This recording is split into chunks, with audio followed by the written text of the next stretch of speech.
Bismillahirrahmanirrahim. Alhamdulillahilladzi hadana li hadza wa ma kunna linahtadiya laula an hadana Allah. Asyhadu an la ilaha illallah wahdahu la syarika lah. Asyhadu anna Muhammadan abduhu wa rasuluhu la nabiyya ba'dah. Allahumma shalli wa sallim wa barik ala sayyidina wa maulana Muhammadin wa ala alihi wa sahbihi wa barik wa sallim ajma'in, amma ba'd. Al-hudurul kiram ma'asyiral hadirin wa zumratal mu'minin rahimakumullah, usikum wa nafsi bitaqwallahi wa ta'atihi la'allakum tuflihun. Hadirin sidang Jumat semoga dimuliakan dan dirahmati Allah Subhanahu wa taala. Tidak terasa kita sudah memasuki tahun baru 1444 Hijriah. Tentu dengan masuknya tahun baru ini menunjukkan bahwa tidak terasa pula umur kita pun bertambah di hadapan Allah Subhanahu wa taala. Sebagai orang yang beriman kepada Allah Subhanahu wa taala dengan prinsip sebagaimana disampaikan oleh Rasul dalam hadisnya, al-mu'minu kayyisun fatinun. Orang mukmin itu mesti harus cerdas, harus cermat dan cerdik dalam menyikapi semua hal. Maka demikian pula ketika kita menyikapi umur kita di hadapan Allah Subhanahu wa taala. Sadar atau tidak bahwa tujuan kita diciptakan oleh Allah Subhanahu wa taala hanya semata-mata dalam rangka menyembah dan mengesahkan Allah Subhanahu wa taala. Allah sampaikan dalam Al-Quran, wa ma khalaqtul jinna wal insa illa liya'budun, dan tidak aku ciptakan jin dan manusia kecuali supaya mereka menyembah kepada aku, kecuali supaya mereka mengesahkan aku. Ini adalah penegasan yang disampaikan oleh Allah bahwa tugas utama manusia ketika diciptakan oleh Allah menjadi khulafaullahi fil ardi, menjadi khalifah Allah di muka bumi. Tugas utamanya adalah dalam rangka beribadah kepada Allah Subhanahu wa taala. Maka proses manusia diciptakan oleh Allah Subhanahu wa taala, Allah pun berikan tahapan demi tahapan. Tahapan yang pertama dari umur 0 tahun sampai usia balik, Allah Subhanahu wa taala berikan kebebasan manusia untuk melakukan apa saja, dan apa yang mereka lakukan tidak ada konsekuensi hukumnya di hadapan Allah Subhanahu wa taala, karena mereka sesungguhnya masih dalam usia fitrah. Karena di dalam hadis Rasul sallallahu alaihi wasallam menjelaskan, kullu mauludin yuladu alal fitrah fa abawahu ayyuhawidanihi aw yunassiranihi aw yumajjisanihi. Setiap bayi yang lahir senantiasa dilahirkan dalam keadaan fitrah, dalam keadaan suci, maka tergantung kepada kedua orang tuanya. Fa abawahu, tergantung kepada orang tuanya, ayyuhawidanihi, mau menjadikan anaknya menjadi seorang Yahudi, au yunassiranihi, atau mau menjadikan anaknya sebagai seorang Nasrani, au yumajjisanihi, atau mau menjadikan anaknya sebagai seorang Majusi. Semuanya berpulang kepada prinsip dan sesuai dengan target yang diinginkan oleh kedua orang tuanya.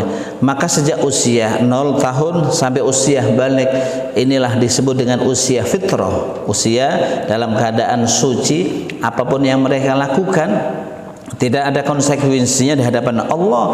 Kalau mereka melakukan satu kebaikan, ya tentu kebaikan tidak ada pahalanya. Kalau mereka melakukan sebuah kesalahan, juga kesalahannya tidak menghasilkan dosa di hadapan Allah Subhanahu wa taala, karena mereka itu adalah masih dalam usia fitrah. Hal itu pun dibuktikan oleh Rasul sallallahu alaihi wasallam ketika ada anak-anak kita yang masih usia belum balik, kemudian mereka meninggal, maka mereka dipastikan mereka adalah akan masuk surga. Sehingga ketika kita mendoakan orang-orang yang sudah balik, ketika mereka meninggal, kita doakan Allahumma firlahu warhamhu wa'afi wa'fanhu.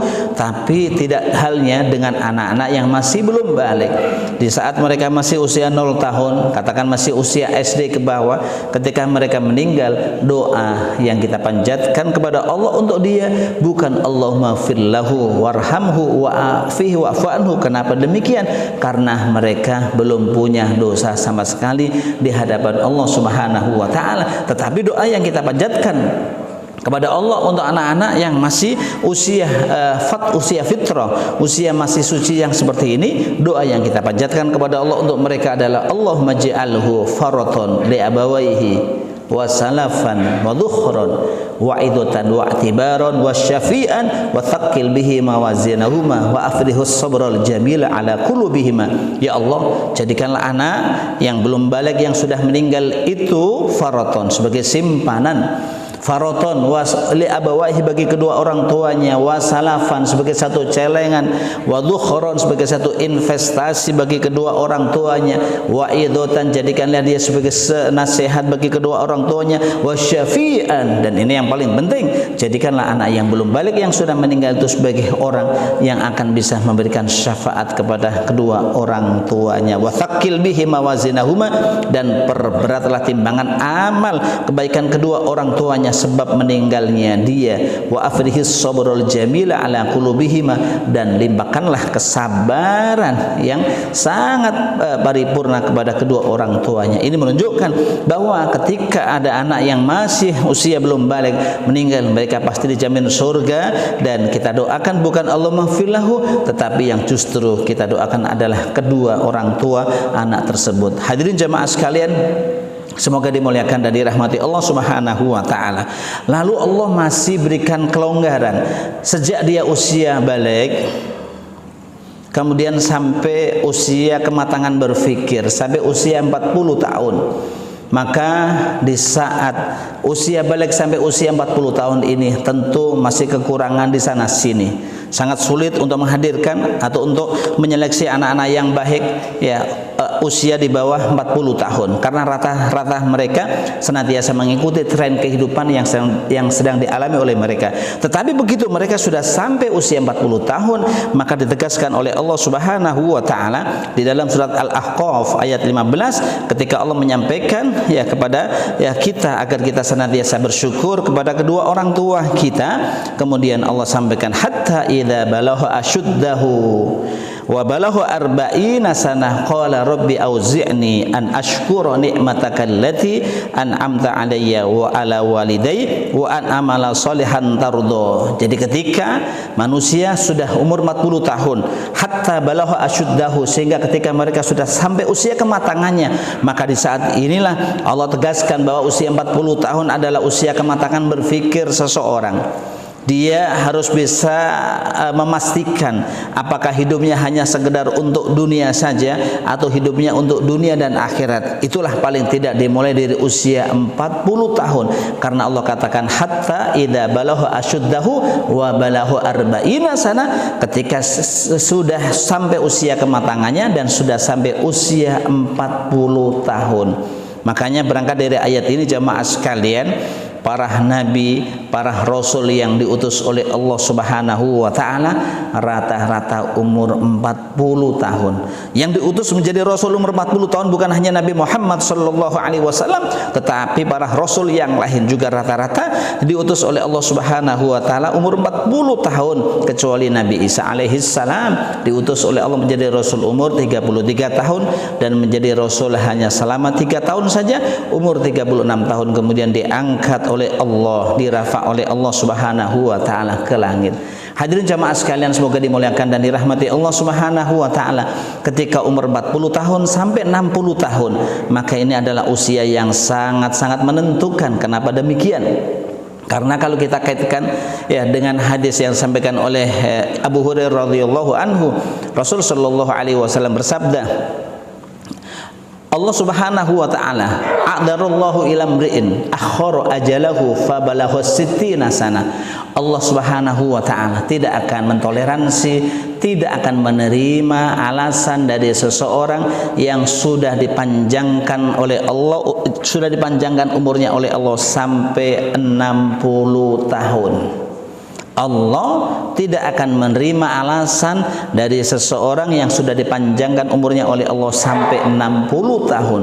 Kenapa mesti 60 tahun ini? Tentu hal ini dikaitkan dengan surat Fatir ayat 37, di mana Allah Subhanahu wa taala menyampaikan di dalam surat Fatir tersebut, faqad qala azza min qail fi muhammi tanzil a'udzu billahi minasyaitonir rajim wa hum yastarihuna fiha rabbana akhrijna na'mal salihan ghairul ladzi kunna na'mal awalam nu'ammirkum ma yatadzakkaru fiman tadzakkar wa ja'akumun nadhir fadhuqu fama lidh-dhalimina min nasir. Kata Allah Subhanahu wa taala, wa hum yastarihuna fiha, para penghuni neraka teriak-teriak di dalam neraka.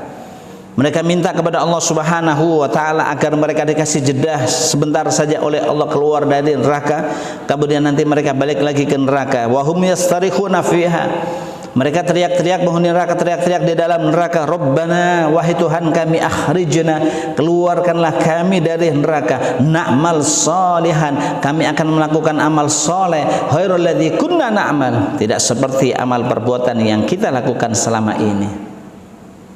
Ketika penghuni neraka minta sama Allah agar mereka dikeluarkan dari neraka oleh Allah Subhanahu wa taala, langsung dijawab oleh Allah Subhanahu wa taala, awalam nu'ammirkum ma yatadzakkaru fihi man tadzakkar, bukankah kami telah panjangkan umur kalian dengan umur yang cukup panjang yang bisa digunakan untuk mengingat Allah Subhanahu wa taala, wa ja'akumun nadhir, dan telah datang kepada kalian seorang pemberi peringatan, itu yang tidak lain adalah Muhammad sallallahu alaihi wasallam.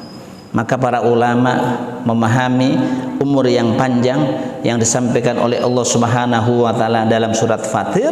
Mereka memahami, satu kelompok memahami yang dimaksudkan umur panjang itu adalah umur 40 tahun. Pertama didasarkan pada surat Al-Ahqaf ayat 15 tadi, yang kedua didasarkan pada amaliyah, perilaku penduduk Madinah pada zamannya Imam Malik rahimahullah. Ketika mereka sudah sampai umur 40 tahun, mereka sudah fokus beribadah kepada Allah Subhanahu wa taala. Kelompok yang kedua mengatakan umur panjang itu bukan umur 40 tahun, tetapi umur panjang itu adalah umur 60 tahun. Alasannya didasarkan pada hadis Nabi yang disampaikan oleh Abu Hurairah radhiyallahu anhu, bahwa Allah tidak akan menerima alasan dari seseorang yang sudah dipanjangkan umurnya oleh Allah Subhanahu wa taala sampai 60 tahun. Jadi kalau sudah umur 60 tahun, ketika mereka malas berjamaah, maka akan ditanyakan oleh Allah, alasannya apa? Ketika sudah umur 60 tahun malas bertahajud, pasti akan ditanyakan oleh Allah, alasannya apa? Toh dalam kehidupan dunia usia 60 tahun sudah usia pensiun, mengapa harus bermalas-malas berjamaah? Mengapa harus bermalas-malas melaksanakan sholat tahajud dan lain sebagainya? Jemaah sekalian, semoga dimuliakan dan dirahmati Allah Subhanahu wa taala. Sehubungan dengan hal tersebut jemaah sekalian, maka inspirasi yang bisa kita hadirkan dalam kehidupan kita adalah terkait dengan 1444 Hijriah ini, bertambah umur mesti harus bertambah dekat kepada Allah Subhanahu wa taala. Ketika kita merasa umur kita bertambah, maka tentu kita hadirkan bahwa kita punya prinsip, semakin tambah umur kita, semakin kita dekat kepada Allah Subhanahu wa taala. Maka prinsip tersebut bisa kita wujudkan dengan beberapa indikasi. Jika kita ingin menghadirkan agar umur kita semakin bertambah dan kita semakin dekat kepada Allah Subhanahu wa taala, maka indikasinya yang pertama adalah kita harus senantiasa menghindari hal-hal yang sia-sia. Kalau sudah umur panjang, semakin bertambah umur antara 40 sampai 60 tahun jamaah sekalian, maka kita harus bisa memastikan kita harus senantiasa menghindari hal-hal yang sia-sia, yang tidak ada manfaatnya di sisi Allah Subhanahu wa taala. Karena Rasulullah sallallahu alaihi wasallam tegaskan dalam hadisnya, min husni islamil mar'i tarkuhu ma la ya'ni. Termasuk keislaman seseorang yang baik adalah tarkuhu ma la ya'ni, dia meninggalkan sesuatu yang tidak ada manfaatnya. Kita mesti lebih dekat dengan Al-Qur'an dibanding lebih dekat dengan HP. Kita lebih banyak membaca Al-Qur'an, lebih banyak membaca buku atau ilmu pengetahuan yang lain dibanding dengan sekedar melihat TikTok, dibanding sekedar melihat snack video dan lain sebagainya. Tentu ini yang harus menjadi inspirasi kita, karena Nabi tegaskan, Keislaman seseorang yang baik harus menghindari hal-hal yang tidak ada manfaatnya. Bahwa manfaat jamaah sekalian tentu ada dua. Ada manfaat yang kaitannya dengan akhirat, kita mendapatkan pahala dari Allah Subhanahu wa taala. Ada manfaat dunia yang kaitannya adalah bagaimana kita bisa semakin eksis di dunia ini. Tetapi kalaulah dunia wala akhirah, la manfaat dunia wala manfaat al akhirah, enggak ada manfaat dunia, enggak ada manfaat akhirat, maka tentu mesti harus kita hindari. Hadirin jamaah sekalian, semoga dimuliakan Allah. Indikasi yang kedua jamaah sekalian, kita pastikan kita senantiasa berada dalam komunitas orang-orang yang baik. Semakin tambah umur kita, maka kita harus mencari agar kita senantiasa berada dalam kelompok orang-orang yang baik, orang-orang yang soleh, orang-orang yang dekat dengan Allah Subhanahu wa taala, sehingga dengan kedekatan kita dengan mereka, apa yang dilakukan oleh mereka menjadi inspirasi ya buat kita, menjadi motivasi buat kita. Karena jamaah sekalian, Rasul sudah tegaskan dalam hadisnya, al-mar'u ala dini khalilihi falyanzur ila man huwa yukhalil. Kata Nabi, seseorang akan senantiasa mengikuti sikap keagamaan temannya. Seseorang itu pasti akan terpengaruh dengan apa yang dilakukan oleh temannya.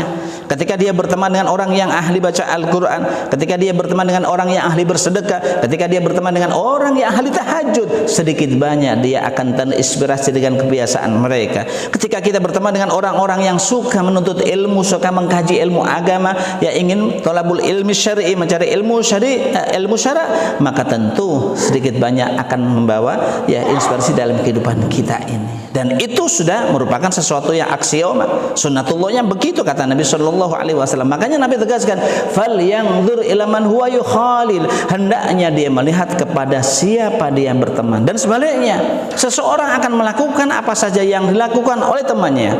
Ketika temannya melakukan perbuatan yang buruk, sedikit banyak dia pasti akan menjustifikasi dirinya.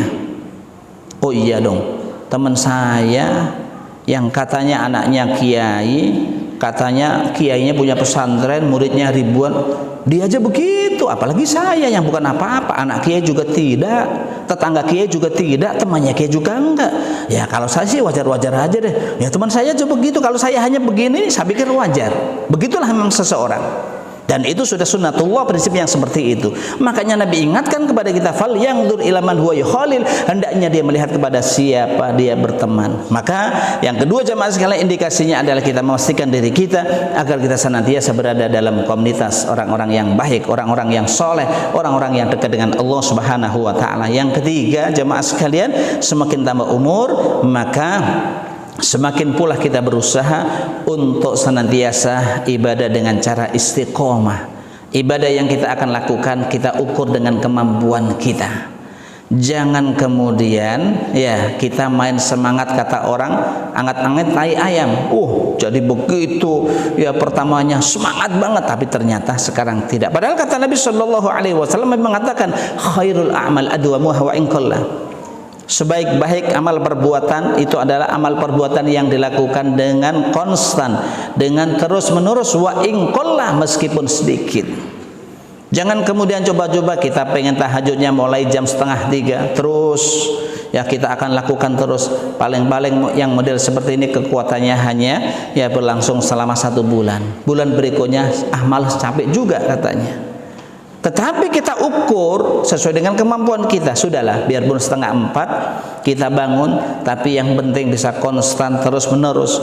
Biarpun sholat tahajud kita 8 rakaat dengan rakaat yang pendek-pendek, tetapi kalau itu bisa kita lakukan secara konstan terus menerus, itu jauh lebih baik dibanding dengan ya kita pernah melakukan sholat ini ya dengan rakaat yang sangat panjang, tapi kekuatannya hanya ya berlangsung selama seminggu saja. Makanya jamaah sekalian, Nabi ingatkan kepada salah seorang sahabatnya, ya Abdullah, la takun mislah fulan kana yaqumul lail fatarakahu. Wahai Abdullah bin Amr, kamu jangan seperti si fulan yang kemarin katanya dia suka tahajud, suka bangun malam, tetapi sekarang tidak lagi. Tetapi agar ibadah yang kita lakukan bisa bertahan, bisa beristiqomah, maka kita ukur ukur sesuai dengan kekuatan kita. Kita tidak usah mengukur ya dengan apa yang dilakukan oleh orang lain, tapi mari kita ukur dengan kemampuan dan kekuatan kita, karena pada prinsipnya Allah katakan la yukallifullahu nafsan illa wus'aha. Allah tidak akan membebani seseorang kecuali dengan kesanggupannya. Yang terakhir, hadirin jamaah sekalian, semoga dimuliakan Allah, indikasi orang yang bertambah umur semakin dekat kepada Allah Subhanahu wa taala, tidak senantiasa membanggakan capaian ibadah yang sudah kita lakukan selama ini. Kalau kita sudah melakukan ibadah ini dan itu, jangan sampai kita mengatakan kita paling banyak ibadahnya. Kalau kemudian kita sudah membaca ini dan itu, kita sudah tahu mengenai hukum ini dan itu, jangan mengatakan saya yang paling tahu. Ya, saya yang paling baik, saya yang paling dekat kepada Allah Subhanahu wa taala. Sebab jamaah sekalian, ungkapan saya paling baik, saya paling tahu, itu hanya ungkapan yang disampaikan oleh iblis ketika iblis diperintahkan oleh Allah Subhanahu wa taala untuk bersujud kepada Nabi Adam alaihissalam. Ya, maka Allah tanyakan kepada iblis, ma mana'aka antas juda lima khalaqtu biyadai. Wahai iblis, apa yang menjadikan kamu tidak mau sujud terhadap makhluk yang aku ciptakan, yaitu Adam? Apa jawaban iblis? Ana khairun minhu khalaqtani min nar wa khalaqtahu min tin. Ya Allah, saya lebih baik daripada Adam. Engkau ciptakan aku dari api, sedangkan engkau ciptakan Adam dari tanah. Maka ungkapan saya lebih baik, saya lebih tahu, saya lebih dekat, saya lebih ini dan itu, sesungguhnya ungkapan yang tidak patut ya kita kemukakan di hadapan orang lain, tapi kita hanya sekedar ya kita resapi dalam hati kita bahwa apapun yang kita lakukan barangkali ini merupakan yang terbaik. Tapi dalam hati kita tidak perlu mengatakan di hadapan orang saya lebih baik daripada dia, saya lebih dekat kepada Allah daripada dia dan sebagainya, karena ungkapan yang seperti itu tidak pantas diucapkan oleh orang-orang yang dekat kepada Allah Subhanahu wa taala, karena kita juga tidak tahu jamaah sekalian bahwa akhir hayat kita seperti apa. Kadang-kadang ada orang yang baik tetapi akhirnya tidak baik. Ada orang-orang yang tidak baik tapi pada akhirnya baik, karena amal ibadah seseorang akan diukur oleh Allah. Innamal a'malu bil khawatimi. Sesungguhnya amal ibadah itu senantiasa didasarkan pada amalan yang terakhir kali mereka lakukan. Sehingga kita tidak tahu, meskipun kita sekarang baik, belum tentu kebaikan ini kita akan bawa sampai akhir hayat kita. Meskipun kita sekarang ini jelek, belum tentu akhir hayat kita juga jelek, tetapi kita berusaha untuk menjadi baik. Perkara hasilnya baik atau tidak menurut Allah itu adalah yang merupakan ketentuan dan finalnya adalah berada di tangan Allah Subhanahu wa taala. Kita hanya berusaha untuk menjadi yang lebih baik, menjadi lebih dekat kepada Allah Subhanahu wa taala. Mudah-mudahan Allah Subhanahu wa taala senantiasa berikan kekuatan kepada kita untuk bisa melakukan ya sesuatu yang semakin hari semakin baik, semakin tambah umur, semakin dekat kepada Allah Subhanahu wa taala. Amin Allahumma amin. Inna ahsanal kalam kalamullahil malikil mannan wa bi kulli ihtidal hudadun. A'udzu billahi minasyaitonir rajim. Bismillahirrahmanirrahim. Wal 'asr innal insana lafi khusr lilladzina amanu wa 'amilus solihati wa tawassaw bil haqq wa tawassaw bis sabr. Barakallahu li wa lakum fil Qur'anil karim wa nafa'ani wa iyyakum bima fihi minal ayati wa dzikril hakim wa taqabbala minni tilawatahu innahu was-sami'ul 'alim. Aqulu qouli hadza wa astaghfirullahal adzim li wa liwalidayya wa lakum wa lisa'iril muslimin fastaghfiru innahu huwal ghafurur rahim.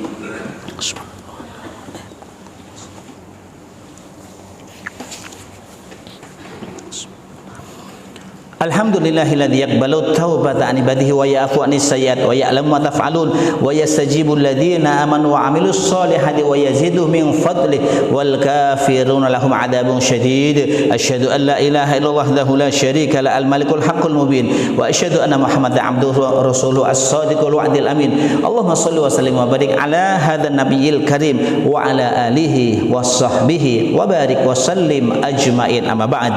Al-hudurul kiram ma'asyiral hadirin wa zumratal mu'minin rahimakumullah, ittaqullaha waf'alul khairat wajtanibu anis sayyiat. Innallaha wa malaikatahu yusalluna 'alan nabi ya ayyuhalladzina amanu sallu 'alaihi wa sallimu taslima. Allahumma shalli wa sallim wa barik ala hadzal nabiyil karim wa ala alihi wa sahbihi wa barik wa sallim ajmain wa ala tabi'in wa ala tabi'it tabi'in wa man tabi'ahum bi ihsan ila yaumil radallahu anna wa anhum bi rahmatika ya arhamar rahimin. Allahumma fir lil muslimina wal muslimat wal mu'minina wal mu'minat mu'minat al-ahya'i minhum wal amwat innaka sami'un qaribun mujibu da'wat. Allahumma ansur ummat sayyidina Muhammad, Allahumma ansur ummat sayyidina Muhammad, Allahumma ansur ummat sayyidina Muhammad, Allahumma ansur man nasarad din wahdul man khadalal muslimin. Allahumma a'izal islam wal muslimin, Allahumma a'izal islam wal muslimin wa ahlikil kafarata wal zalimina wal musyrikin wa man salaka ma'hum.